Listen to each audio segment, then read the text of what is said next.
Welcome back to another episode. Be sure to like the video, leave a comment, and subscribe to the channel. In this episode, we'll discuss the military career of Albert Sidney Johnston, the man that both Lincoln and Davis wanted to lead their armies. In early 1862, when Ulysses S. Grant and Admiral Andrew Foote captured Forts Henry and Donelson from the Confederates, the Confederate defensive line was split in two. The U.S. Army could either surround Confederate forces in Bowling Green or lay siege to Columbus, Kentucky. To prevent this from happening and losing more troops, all Confederate forces retreated out of Kentucky and most of Tennessee, falling back to Corinth, Mississippi, while the Union Army captured Nashville and was far south of Savannah, Tennessee, which is less than a day's march from Corinth. The Tennessee congressional delegation was furious and demanded that Confederate General Albert Sidney Johnston be removed from the Army, claiming that Johnston was no sort of general. Confederate President Jefferson Davis replied, "If Sidney Johnston is no general, then I do not have one." At the outbreak of the war, Albert Sidney Johnston was thought to be the best general on either side of the war. Lieutenant General Winfield Scott offered him the number 2 slot in the Union Army, while President Davis made him the highest-ranking field officer.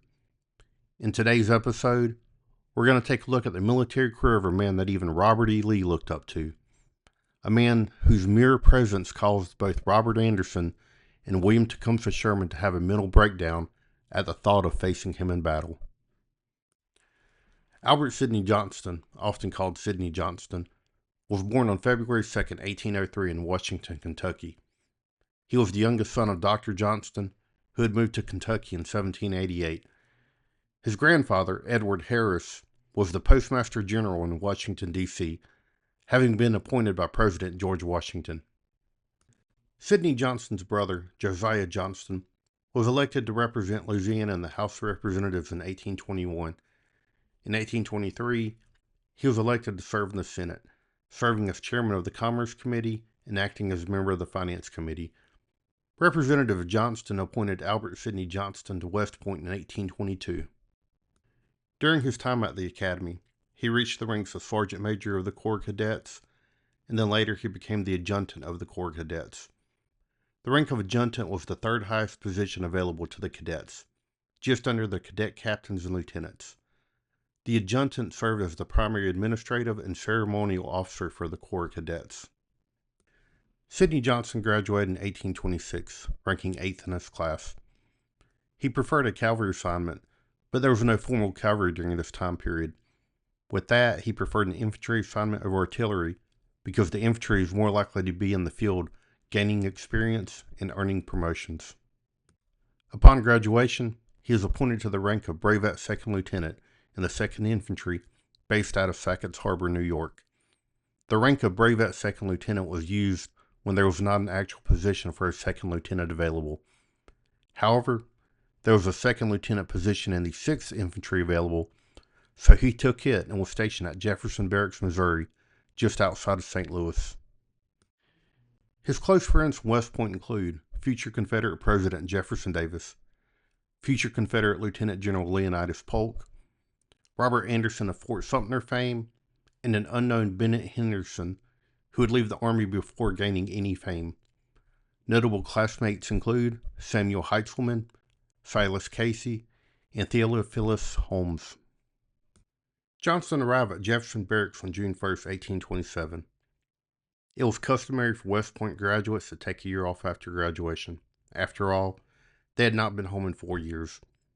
So he had been at his first duty assignment for less than 1 month, and then the 6th Infantry deployed to modern-day Wisconsin to participate in the Winnebago War. The backstory was that white settlers, lead miners, were trespassing on Winnebago territory. One thing led to another, as it usually did, and some settlers were attacked. A native could have been attacked first, but that wasn't in the source material. Hostilities extended to women and children, so the Army got called in. The Winnebago belligerents were led by Red Bird and some of his associates. Brevet Brigadier General Henry Atkinson, a hero from the War of 1812, brought the 6th Infantry to the disputed area. He then took command of all American military forces in the area. There were no direct military actions such as conflict or fighting, but the military did need to make its presence known. So the 6th Infantry and other units did make movements out in the field so that the Winnebagos and others could see the capabilities of the Army. At this time, Sidney Johnston was a new second lieutenant. His role in this expedition would be at the company level. If you recall from the intro to the Union Army video, a company had one captain, a first and second lieutenant. The lieutenants do serve as platoon commanders. However, this type of situation is a perfect time to let the lieutenants have some company command time for experience. Johnston impressed his fellow officers during the war and the following year back at Jefferson Barracks. Part of daily life at camp involves drill and practice, which Johnston would have led the troops during these activities. Looking back at his West Point leadership ranks as sergeant major and adjutant, he was refining skills previously developed. After being in the regiment for a year, he would move on and be appointed to serve as the adjutant at regimental headquarters. Back to the war, everything began to calm down once Redbird and his associates were arrested. There was a trial, and some of the associates were acquitted of their crimes. Redbird was in prison, and he died shortly after. With Redbird dead and some of the other war leaders in prison, it provided discredit to the movement, and the Winnebagos lost faith in the current war. After the Winnebago War, Johnston was back at Jefferson Barracks performing adjutant duties. Of the 3 Sidney Johnston biographers, which are Colonel William Preston Johnston, Charles Rowland, and Timothy Smith, none of them have anything to say about any military action between the Winnebago War and the Black Hawk War. If the 6th Infantry was involved in any military action, it would have been at the company or battalion level, leaving Johnston at regimental headquarters supporting General Atkinson. Moving forward to April 1832, Black Hawk had crossed the Mississippi River from Iowa in an effort to take back land given up to the United States in the 1804 Treaty of St. Louis. There were some minor battles throughout the war. Most of them did not have more than 1,000 soldiers or warriors on either side. The final battle was the Battle of Bad Axe River. Essentially, Black Hawk and his army got more than they expected, and they decided to get out of town. However, the army was on their trail, and they caught up with them at Bad Axe. The army killed much of the group with Black Hawk, including the women and children. Black Hawk himself was arrested and imprisoned. Before the Battle of Bad Axe, Major General Winfield Scott had been sent to bring reinforcements, but they all got sick along the way, all except for Joseph Johnston. Reading the biographies of Sidney Johnston and Joseph Johnston, this was the only time in their military careers that their paths crossed. This was the first time since 1826 that Scott had seen Lieutenant Sidney Johnston. The first was during a stop in Washington to visit his brother, Senator Johnston. At that time, Scott had been impressed with the young lieutenant and had offered him a position as an aide on his staff. Sidney Johnston had declined the offer. Now, 7 years later, Lieutenant Johnston was not only the regimental adjutant for the 6th Infantry, but he had also been appointed colonel and assistant adjutant general for the Illinois militia. During the Black Hawk War, Johnston served with Zachary Taylor, Jefferson Davis, and Abraham Lincoln. His time with Taylor and Davis would build a relationship that we will revisit during the Mexican-American War. Johnston took leave of absence in 1833 and 34. He went back home to Kentucky to spend time with his family. His wife had moved back to the family farm, and they had a few kids.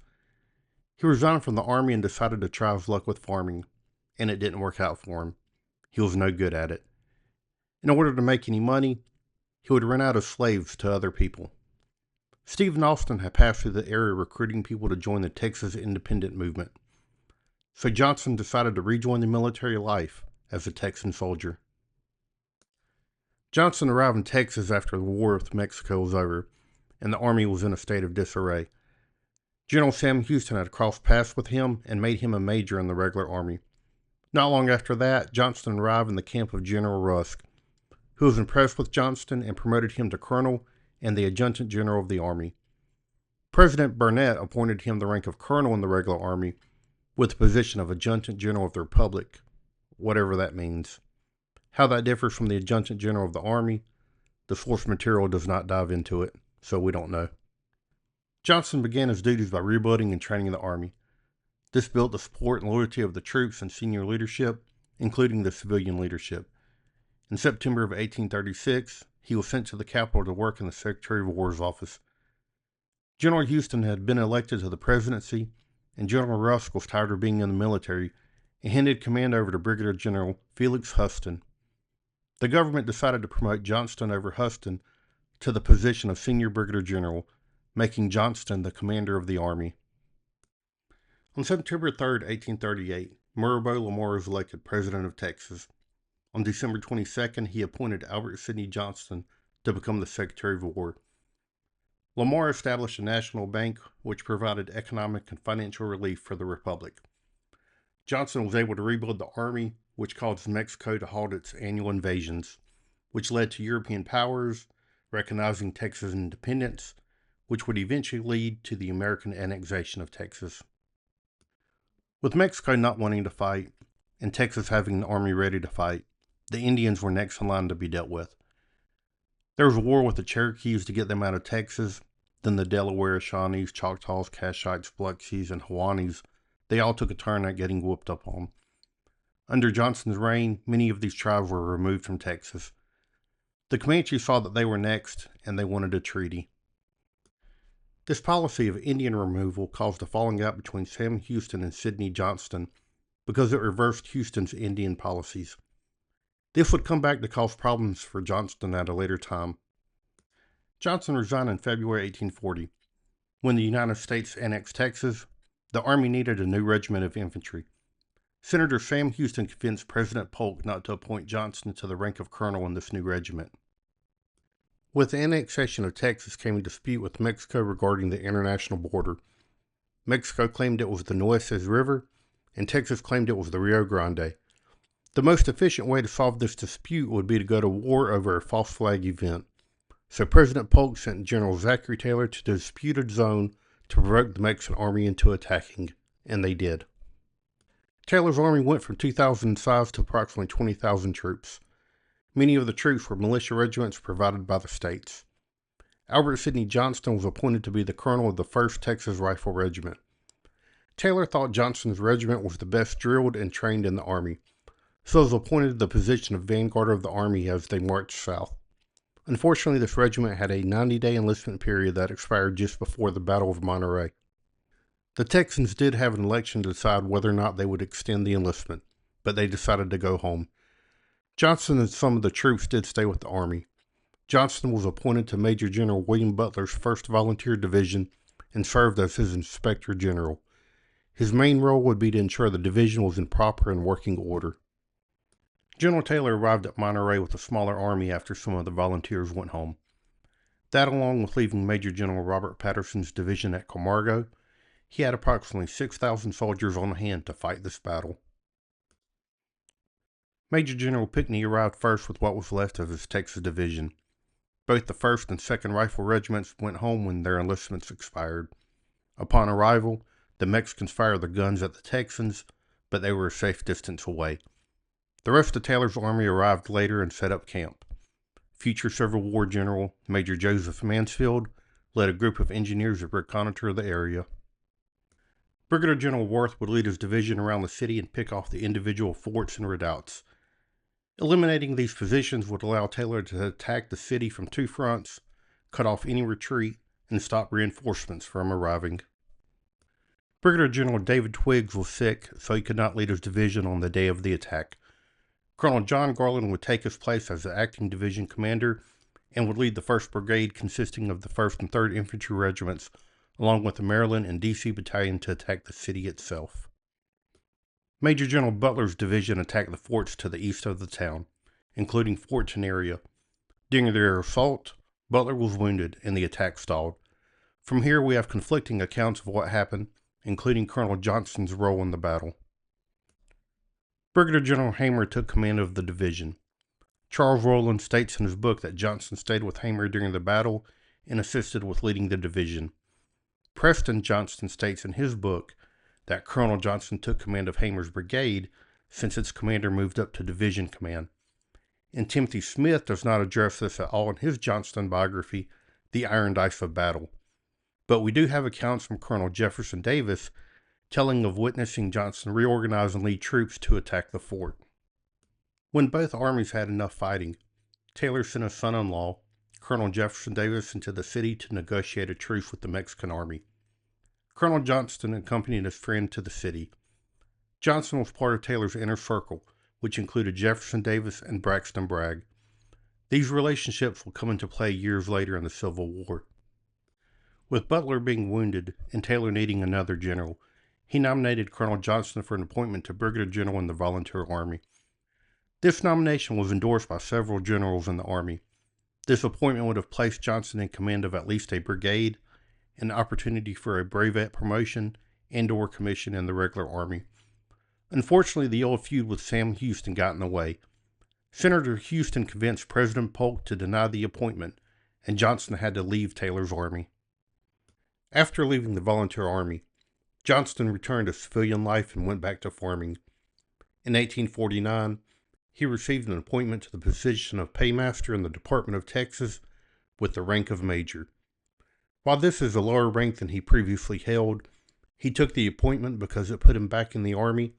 If there were any future openings at higher ranks, he would be in a better position to receive an appointment to that rank since he would already be in the Army. And that is what happened in 1855 when President Polk and Secretary of War Jefferson Davis expanded the Army. 2 cavalry divisions were created, with the 2nd Cavalry being placed in the Department of Texas. There were 3 men being considered for the colonelcy of the regiment. President Polk wanted Benjamin Coloff of the Texas Rangers. Lieutenant General Winfield Scott wanted Robert E. Lee, but Davis got his way and appointed Albert Sidney Johnston to the rank of colonel and commander of the 2nd Cavalry. Much of Johnston's time in the 2nd Cavalry saw him pulling double duty as commanders of both the 2nd Cavalry and the Department of Texas. From time to time, a general would come in to command the department, but much of the time it was the commander of the 2nd Cavalry. The only military actions taking place in Texas during this time was against the various Indian tribes. Whenever there was an Indian raid, Johnston would make a press release regarding which units were going out in response. Johnston would even have press releases telling of the success of the military against the Indians. This policy of directly providing military information to the civilian populace built a strong rapport between Johnston, the 2nd Cavalry, and the Texans. In 1857, the Mormons rebelled against the United States, something to do with disregarding federal judges and wanting to do their own thing. It got the attention of President Buchanan, and he decided to send some troops in to take care of it. Brigadier General Harney was initially chosen to lead the expedition, but he got pulled back to deal with the Bleeding Kansas fiasco. Colonel Johnston was given command of the expedition, and they set out from Fort Leavenworth, Kansas in July of 1857. His Army of Utah consisted of the 2nd Dragoons commanded by Lieutenant Colonel Philip St. George Cook, the 10th Infantry commanded by Colonel E.P. Alexander, the 5th Infantry commanded by Colonel Carlos Waite, and a detached regiment composed of 2 companies of the 10th Infantry and 2 companies of the 2nd Dragoons, commanded by Lieutenant Colonel Charles Ferguson Smith. The most noteworthy member of Colonel Johnston's staff is Major John Fritz Porter. Other than the Mormons attacking Colonel Alexander's advance column, there was no direct military action in the Utah War. Alexander's column was stretched out, and the Mormon cavalry burnt the supply wagons. He fell back to join with the main army. Johnston's army did get delayed by an avalanche.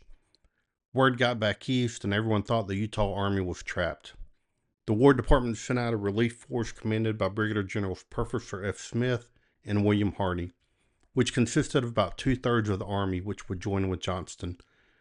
When the army finally got to the Mormon capital, the Mormons decided that they weren't ready to fight for their independence anymore, so they would talk things over. Smith and Harney were recalled back east, leaving Johnston in charge. Johnston had to establish a peaceful relationship with the Mormon citizens and assure them that the army was only there to preserve the peace. There would be no hostile actions against the Mormon citizens. Also, Johnston had to smooth things over with the natives. Brigham Young had tried to recruit them to fight against the Americans. Colonel Johnston was promoted to Brevet Brigadier General in the United States Regular Army on November 18, 1857, for his actions and success in the Utah campaign. On March 20, 1860, He handed command of the Department of Utah over to Colonel Charles Ferguson Smith. He would go on leave until January of 1861, when he was placed in command of the Department of the Pacific. Being a department commander, he ran things from headquarters, which was based in San Francisco. His neighbors at the time included Henry Halleck and Joseph Hooker, both of whom were successful in civilian life. He would have the opportunity to join them in their civilian businesses. The department itself was isolated from the rest of the country, so he was one of the highest-ranking federal officials on the West Coast, which meant that a promotion from brevet brigadier to brigadier general would be on its way. This was a very promising time for General Johnston. His son Sidney Johnston was even appointed to West Point. But all of this would change soon with the succession crisis. The highlight of the short time period of the Pacific came during the succession crisis. Both the civilians and the military were wondering what they should do. Which side should they join? General Johnston advised everyone that wanted to partake in the war to go east. There was no reason to do any fighting in California. Just go east, pick a side, and leave California out of it. If you fight in California, it will truly be a civil war, and it would destroy everything that they loved about the state. The second thing that needs to be pointed out here is that General Johnston performed his duties faithfully to the United States up until his resignation. He found soldiers that would remain loyal to the Union. He sent them to Alcatraz Island with all of the weapons from the local arsenal. He would not let any of these weapons be taken for the Confederacy. As the Army began to fall apart, President Lincoln and Lieutenant General Winfield Scott began a scramble to keep officers. Scott sent an offer to Johnston for promotion to Major General in the regular Army, making him the number 2 person in the Army, essentially the Vice Commanding General for the Army, if he would stay with the Union. Unfortunately for the North, Johnston's loyalty was with Texas, so he left the Union Army for Texas and the Confederacy. Brigadier General Edwin V. Sumner, who replaced Johnston as commander of the Department of the Pacific, was under strict orders not to let Johnston leave for the Confederacy. If he attempted to leave, he was to be arrested and placed in jail. Johnston and other Southern officers snuck out of town one night and headed east. Their squad managed to make it through the New Mexico territory without incident, the closest being that they stumbled upon a white camp that had just been burnt by the Apaches. The entire country, both north and south, went weeks without hearing any news of Johnston, until August 1861, when he finally reached Texas. Joy swept throughout the Confederacy that he had arrived. Meanwhile, at the Confederate capital in Richmond, Virginia, Confederate President Jefferson Davis was having a relapse of malaria. He was talking with the second highest ranking Major General in the Confederate Army, Leonidas Polk. He was responding to pressure from the governors of the West, wanting General Polk to be placed in overall command of that area. Davis was losing the last of his strength, as Polk refused and again insisted that he place Sidney Johnston in command. The conversation ended as Davis was frustrated and Polk had said his piece. Then they heard a door open down the stairs, and someone with boots walking. Davis regained his strength and resolved and said, "It's Johnston." While this sounds like golden Confederate propaganda, and it is, we can believe it to be true because General Johnston walked with a distinct step that was distinguishable from everyone else. Back in the late 30s, when he was promoted to the senior brigadier general in the Texas Army, Brigadier General Felix Huston was offended that he had been passed over for the promotion and challenged Johnston to a duel. Johnston was shot in the right hip, damaging a nerve that caused him to lose feeling in his right leg. This will come back to haunt him in the Battle of Shiloh. Davis originally wanted Johnston to be the Confederate Secretary of War, but he needed an overall commander for the West. At the recommendation of Leonidas Polk, he appointed Albert Sidney Johnston to command Department No. 2, or what was called the West.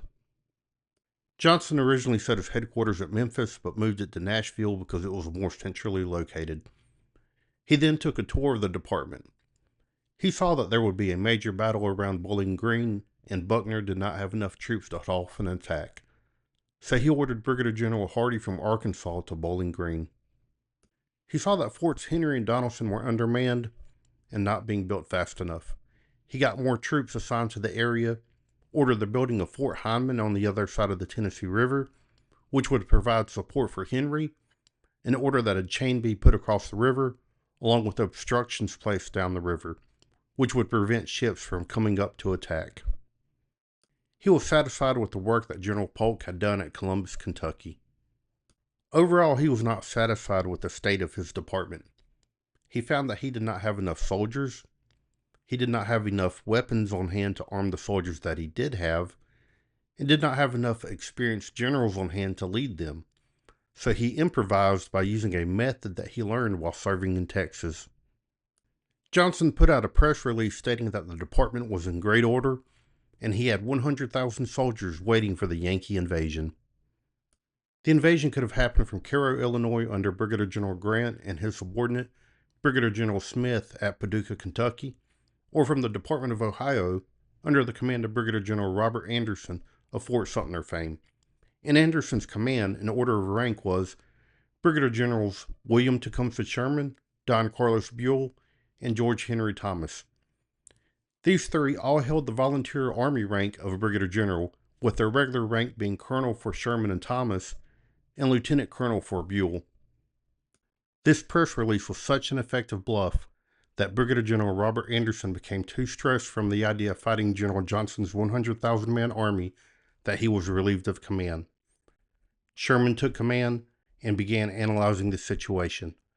According to his memoirs, he estimated at least 10,000 at Columbus, 18,000 at Bowling Green, Zollicoffer having 6,000 men, and numerous troops that could be transported from other states using the railroad network, meaning that all of the separate bodies of troops could act as one. This is when Sherman lost his mind and began sounding the alarm that the Confederates were coming. Sherman saw this avenue of attack was available, and if he could see it, surely Johnston, who was actually a general, could see this and take advantage of it. The problem here, and Sherman did not know it, was that Johnston did not have the men or the arms to do such an attack. Eventually the stress would get to Sherman, and he would be replaced by Don Carlos Buell. The War Department did take Sherman's advice and began sending more troops to the Department of Ohio, which was not good for Johnston's situation. Due to this increase of numbers, Johnston transferred his headquarters from Nashville to Bowling Green. In the Johnston biography, The Iron Dice of Battle, Timothy Smith criticizes Johnston for this because he is no longer acting as a department commander, but more of a field commander. This is interesting because Smith does not criticize the commander of the Department of Cairo, Ulysses S. Grant, for leading an army to the river forts, or the commander of the Department of Ohio, Don Carlos Buell, for leading an army toward Bowling Green. Smith having wrote 18 books total, all of them being about the Civil War, the only other one that I've read is Grant Invades Tennessee, and I did not notice any bias towards Grant or the North. However, his writings seem to follow Grant's entire Mississippi River Valley campaign from the river forts to Vicksburg. That, along with leaving out key information that is covered in the other two Johnston biographies by Preston Johnston and Charles Rowland, there does seem to be a bias against the Confederate general and towards Grant. By stating that Smith may have a bias here, that is not a recommendation that you do not read his books. As I said before, I did not notice any bias in his book, Grant Invades Tennessee. I myself am likely to purchase and read more of his books, considering that we have interest in the same parts of the Civil War. But it's important to know that all historians, professional and amateur, study this material and come to our own conclusions. And that is where I expect the Smith bias in Iron Dice of Battle to come from. Leave a comment and let me know what you think. That being said, we need to have an objective analysis of Johnston moving his headquarters to Bowling Green and decide whether or not that was the right move to do. When Johnston moved headquarters to Bowling Green, he did not quit being the department commander, nor did he neglect the duty. He also did not take command of Hardee's corps. Hardee was not the only general there with troops. Brigadier General Buckner was there in the area with troops. Major General Crittenden still had troops under his command. So if there was a battle at Bowling Green, there would need to be an overall commander, and Johnston would do it. Also, up to that point, a battle would only last a day, maybe just hours. Then it was over. So Johnston would only perform field commander duties for a day or so. Again, sometimes a department commander would have to act as an army commander. The key difference here between Johnston and Grant and Buell is that Johnston had more territory to cover. Leave a comment and let me know what you think. Eventually, all of the Union Army commanders realized that if Johnston did have that many men, he should have already attacked. So there must be a weakness in his line. General Thomas defeated Brigadier General Zollicoffer, which destroyed Johnston's right flank. Then the Union forces began probing around Fort Henry and discovered that it was grossly undermanned. Johnston's strategy kept the Union Army from attacking for 6 months. Then Major General Henry Halleck ordered Brigadier General Grant to take Fort Henry, and he teamed up with the Navy to do so. Then Grant took nearby Fort Donelson, which broke the Confederate line in two. The Union Army could either lay siege to Columbus, Kentucky, or flank Johnston's forces in Bowling Green. All Confederate forces fell back to Corinth, Mississippi, essentially abandoning Tennessee in the process. All Confederate forces, or at least most of them in the department, including Bragg's forces on the Gulf Coast, went to Corinth, Mississippi, and formed what would be called the Army of Mississippi. General Beauregard, who had recently came west from Richmond, picked Corinth as the meeting spot. Polk got there first, then Bragg. Bragg took charge and began getting everything ready for a fight. Eventually, Johnston and Hardee arrived. The Army of Mississippi formed with Johnston as the commander, General Beauregard as the deputy commander, and there were 4 corps. The 1st Corps was commanded by Major General Leonidas Polk. The 2nd Corps commanded by Major General Braxton Bragg. 3rd Corps commanded by Major General William J. Hardee. And the Reserve Corps commanded by former Vice President Brigadier General John C. Breckinridge. This brings us to the finale of the story, the Battle of Shiloh. For the purpose of this video, we are not going to do a comprehensive review of the battle. That would be at least one video by itself. Today, we will take a look at an overview of the battle and Johnston's role in the battle. This is one of the rare battles where an army has 2 generals on the battlefield, and a decision had to be made as to what the roles were. Back at Corinth, Johnston had offered command of the army to Beauregard, and he would move department headquarters elsewhere. Beauregard thanked him for the gesture, but insisted that he stay with the army. Beauregard was sick going into the Battle of Shiloh. He was actually sick when he left Virginia back in February. Some sources say it was typhoid fever. Regardless of what it was, he was in no condition to be in the field leading troops.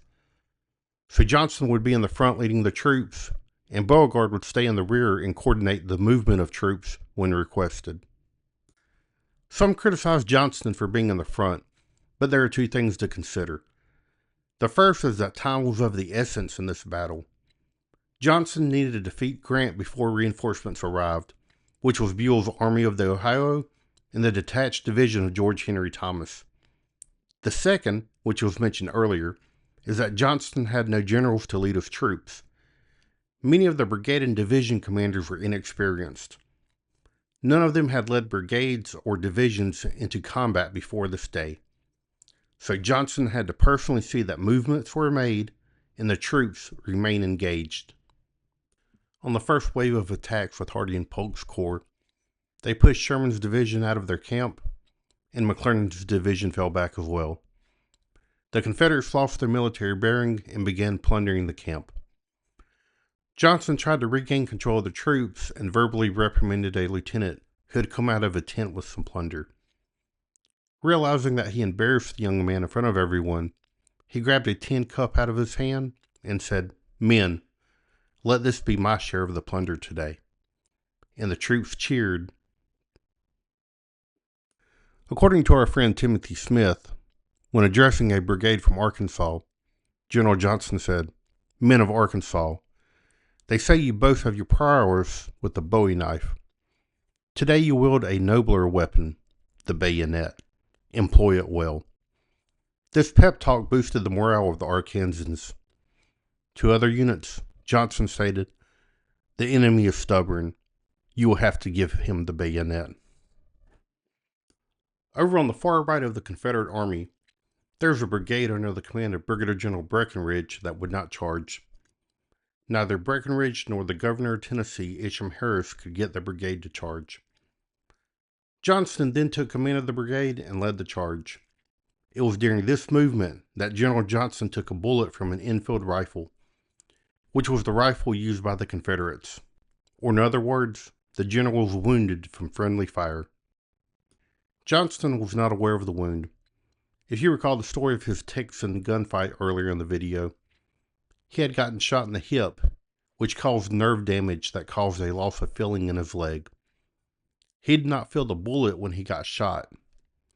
He did not become aware of it until he became weak from the bleeding. His staff pulled him to the side of the field by an oak tree and took him off his horse to look for the wound. They sent for a surgeon who had been sent to the hospital to care for the wounded. A simple tourniquet would have saved his life, but that was advanced medicine back then and could only be performed by a doctor. Realizing that Johnston was about to pass away, the staff moved him down to a ravine to hide his body. They sent word to General Beauregard that he was now the commander of the Army of Mississippi. With Johnston's death, the Confederate Army lost its most experienced soldier and one of the most respected leaders. Had Johnston lived, he could have given Halleck's army group a challenge at Corinth. Had that been successful, in the manner that Halleck was moved to Washington, D.C. to be the commanding general, Johnston could have handed the army to Beauregard, a much more loved and respected general than Bragg, and ran the Confederate war effort as the Secretary of War. But in our timeline, with Johnston dead, Davis looked for the first opportunity to get rid of Beauregard, which he did, and gave the Army of Mississippi to newly promoted General Braxton Bragg, a man that everyone loved to hate. And we saw how that went. Johnston's body was buried and moved a few times, eventually resting in Austin, Texas. His son, Colonel Preston Johnston, served as an aide to Confederate President Jefferson Davis during the war.